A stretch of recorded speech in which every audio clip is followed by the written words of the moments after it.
ladies and gentlemen, boys and girls, welcome to our second episode of Talking About Country on Mover and Shaker Productions. My good buddy Rob out of Buffalo, New York, heads this thing, and we are here with a young lady from Ann Arbor, Michigan. Is that correct? Yes, that is correct. There you go. I can read. Briana Ann, thank you for being here. Thank you. It's nice to meet you. Nice to see you.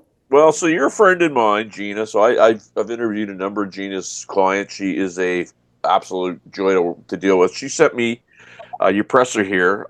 Tell us about Wearing White. I read it. I read what the background is, but tell us about this single. So, Wearing White is about a girl who is just out of a breakup and she's thinking about her future and her wedding. And she's like, well, what if this is the best I'll ever have? Like, I don't want to marry another man. So, it's basically just about the what ifs of that. And then the music video of Wearing White is about the same concept. Okay, so obviously, is what every man wants is every man's biggest fear. The other guy that Right. isn't good enough. However, in the presser it says you wrote it in about 10 minutes, which is a very short period of time. Yeah. Were there some things going on that I guess in your life that maybe led you to, or was this just a story that you had in your head? Yeah. I was in California for my brother's wedding. And then after the wedding, I was like kind of like alone, like sitting in my room, and I just kind of got the idea because I was thinking about like breakups and stuff, and then I was like, oh, like imagine getting married and it's like not to the person like that you're in love with, and you just have to settle because you'll never have them again.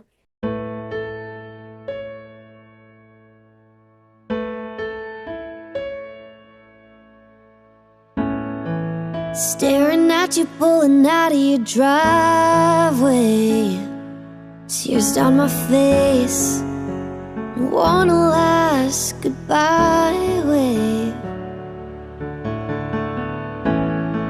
It makes it harder cause we're still in love. Oh, and your sister, I'm gonna miss her so damn much. Unrealistic to think we'd be together for life, but I don't like knowing a world where you're not mine. 'Cause one day I'll be wearing white and borrowing something blue, and I'll be saying vows but not while standing in front of you. Maybe I should have fought harder, prayed to God that we would last. 'Cause I keep wondering, what if you were the best I'll ever have? Spend months trying to find a different tune, but every time I try, I keep on writing about you.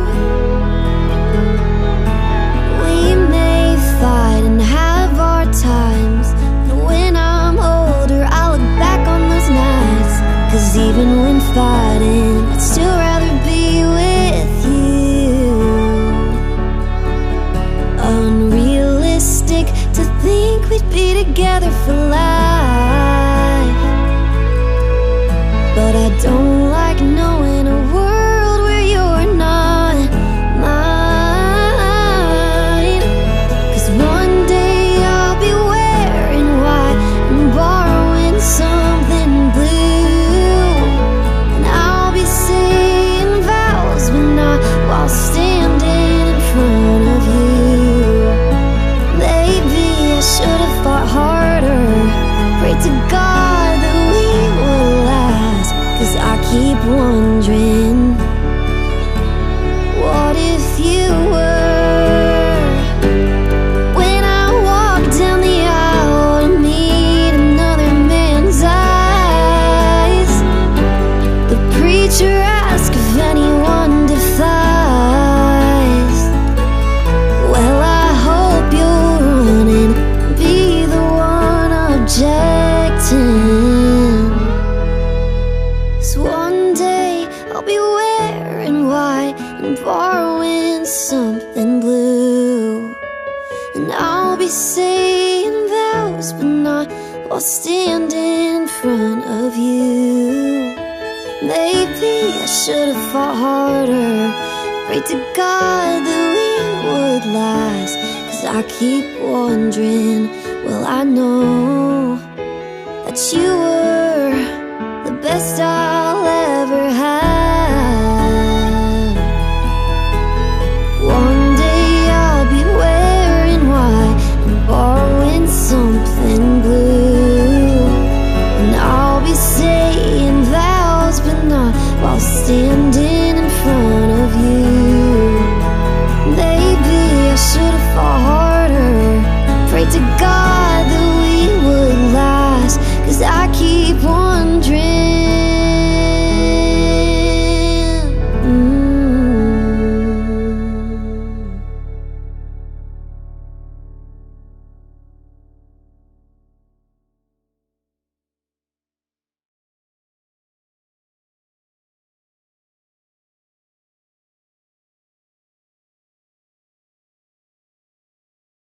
Yeah, no, I mean that's fair, and I mean that's one of those things where, statistics say I guess 50% of those things I ended in divorce. So hey, that's the way Yeah. that works, right?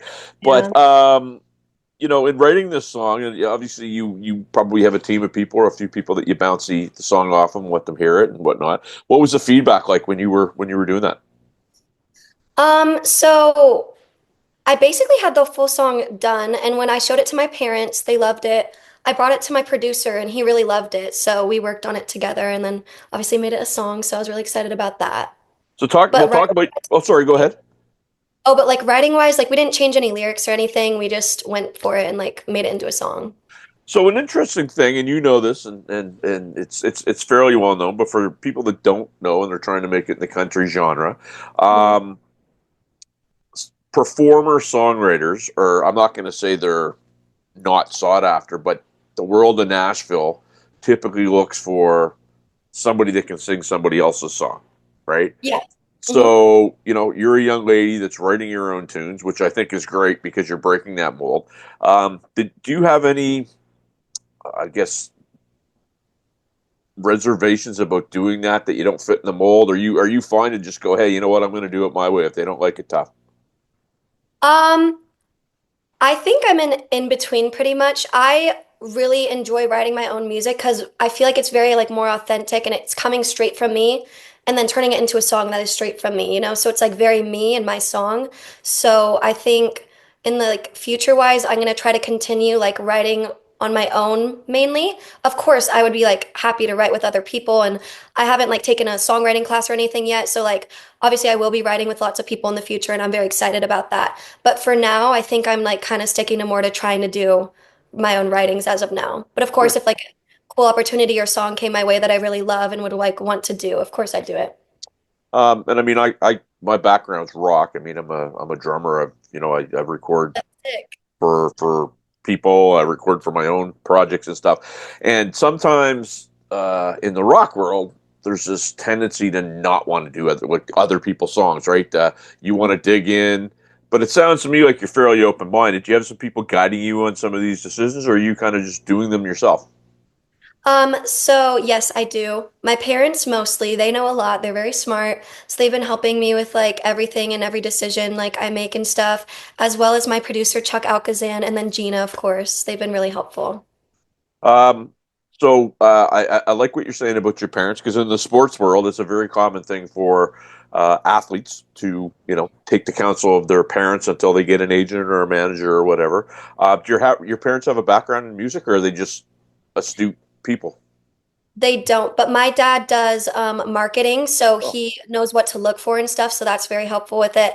And my mom is just very smart. She's very good at like looking at every single detail and taking everything into account. So I think both of them really like together like really make a good team to help make decisions for me and like to help guide me in like what ways I want to go and stuff like that. okay, and I'm going to go somewhere with this, but I'm going to ask you this question. In terms of your career and in terms of promoting you and pushing you and what have you, are they very out front or are they kind of in the background and they let I guess, the organic methods take shape in terms of directing your career? They're very supportive parents. When I decided I wanted to like follow my dreams and be a singer, they have been very supportive with that. and they're very like supportive of me, so they'll let me like make like the ultimate like decisions like, oh, like what do you want this to look like, what do you want to do with this, how do you want to do this. They're very like open-minded, and they're very like nice with like letting me do all of it, but they also do like help give advice and like, oh well, maybe this would be better than this, and like they give their advice, but they ultimately let me do my thing, which is very lucky for me because, it's your own like brand online. It's nice to have a say in it. Absolutely. So, talk about your producer for a second, because I mean, he's a heavy hitter. And here it says he's worked with Christina Aguilera among other things. How did you hook up with Chuck? How did you get involved with him? How does he go? You know what? I'm gonna take a chance here and work with Briana. hmm So I met Chuck through my dad, and when we first met, it was like an instant click. So it was great. Like we first met, and we originally like that's the first day we met is when we started like talking about and figuring out like wearing white. I just showed it to him, and I think he really liked it. And then when we got like on the piano together and just started like singing and stuff, and I think that was like a good like moment where we're like, okay, yeah, like we would work well together. And I think that's pretty much why, yeah. Right on. So I'm Sean here with Briana Ann. We're on talking about country, and for me, who is a rock guy, I mean, I've been doing interviews and podcasts for about 5 years, and I truly believe that it's just a conversation, regardless of if you're talking to a garbage man or woman or a musician. It's a conversation. I'm not going to ask you your age because it's none of my business, but you strike me as somebody that's done a few of these before. You're conducting yourself very well. Um, Thank you. I haven't. This is actually my first one. Oh, well, there you go. Pleasure. Yeah. I'm told that every time that I get a new artist, I treat them well. So that's great. To keep up the Yeah. good work. Yeah. No, Do thank you. you think this is something that you're going to like, this side of it, or would you just prefer that you just get to do the music? I do like this side of it. I'm a very social person, so I love to talk and I love to like do the whole like public thing. So I do like this side of it. So genre-wise, it's listed as pop country, which it you get the old school people that they like the outlaw country. It's outlaw country or bus, and then there's new country, and then I guess pop country is the new term. Um, I guess when you hang a tag on something, um, it kind of creates division. That's my opinion, anyway. Yeah. Did you grow up listening to country as an overall genre? I did. I grew up listening to a lot of pop and a lot of country. I've listened to pretty much every genre, but I think those two are the ones I've favored. And Chuck Alkasan, he's amazing. I love Chuck, and he actually brought up that point. He like was like, "Well, don't you think it'll be a bit confusing?"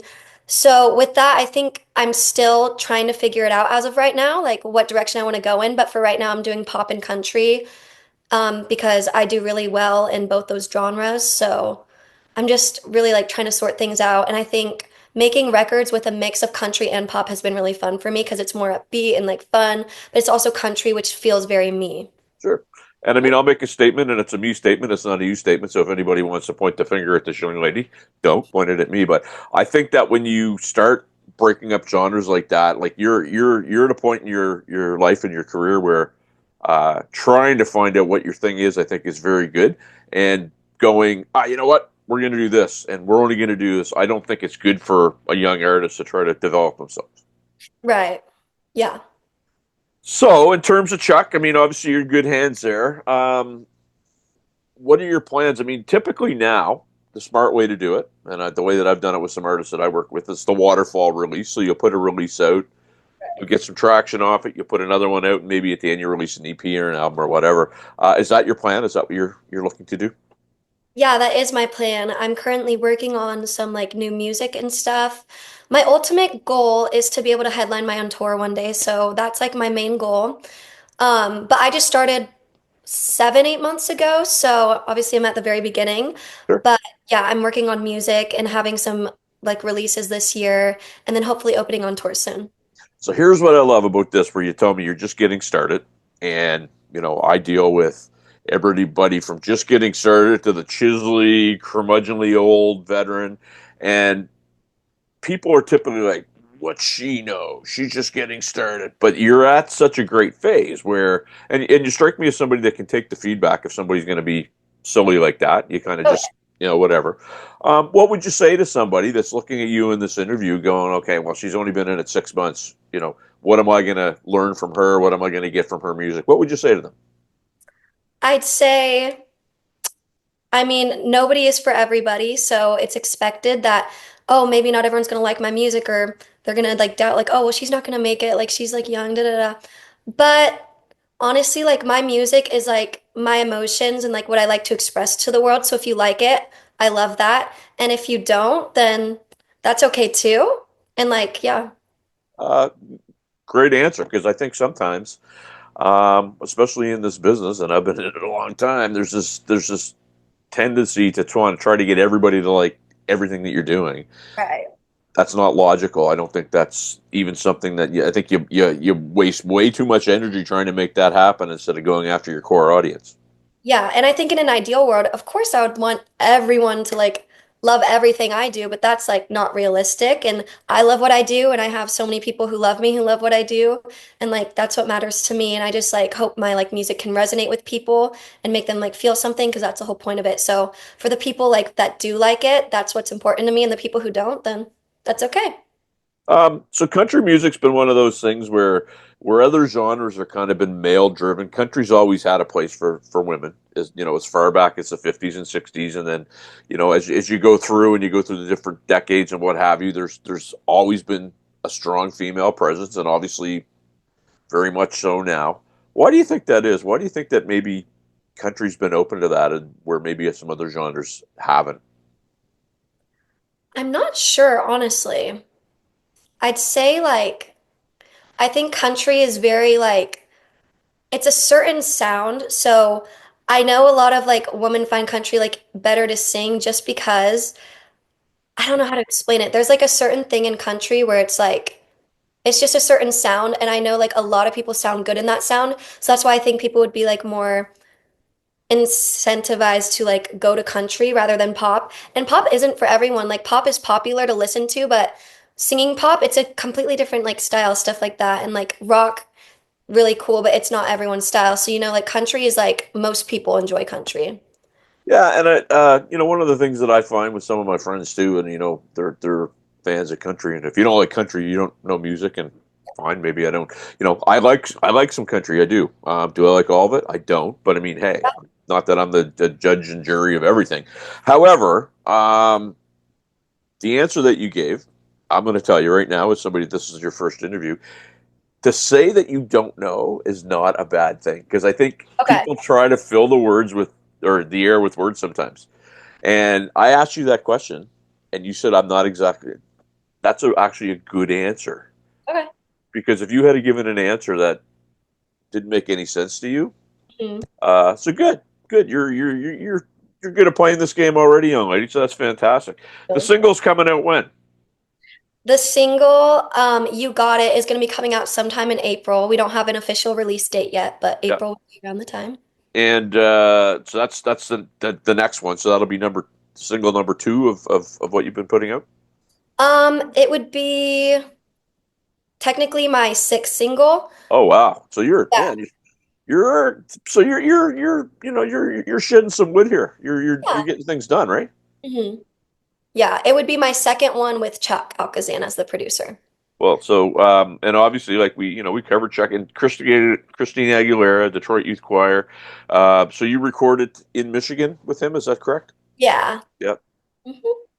So what's the old city of Ann Arbor? I haven't been to Ann Arbor in quite some time. I used to play in or around there, but what's the city of old Ann Arbor like in terms of a music mecca, if you will? So it's a college town, Ann Arbor is.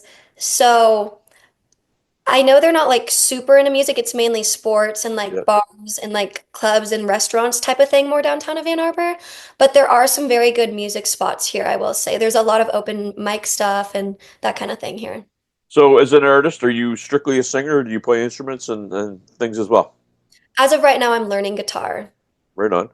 So one of the things, and where I live, we're kind of a sports town, and there's a lot of people that go out with a singer and a guitar or a keyboard player, and they do duos, and they play the little pubs, and uh, they get to practice their songs and work their songs and try them on people. Have you been doing any of that? Any live playing? Any things like that? I've done a few live performances, but not in Ann Arbor yet. No. Okay, that's fair. Last question. Last question. When this release came out February 19th. Where are the viewers of Talking About Country going to be able to find your video, your song, more about you? Where do we send them? Um, you can go on Spotify. It's Briana Ann. It's Briana Ann on every single streaming platform. So you could find me anywhere if you just look up Briana Ann. And then for the music video for Wearing White, you can find it on YouTube at Briana Ann, just called Wearing White, Briana Ann on YouTube. And yeah, my stuff's pretty much everywhere if you just look up Briana Ann. Fantastic. Well, I'm going to tell Gina to get you on the circuit here because you did a fine job for your first one out, and I wish you success. You know, it's great to see the next generation kind of trying to well, not kind of getting their foot out there and making it happen. So good on you, and thanks a lot for doing this. Yeah, thank you so much. I had a great time.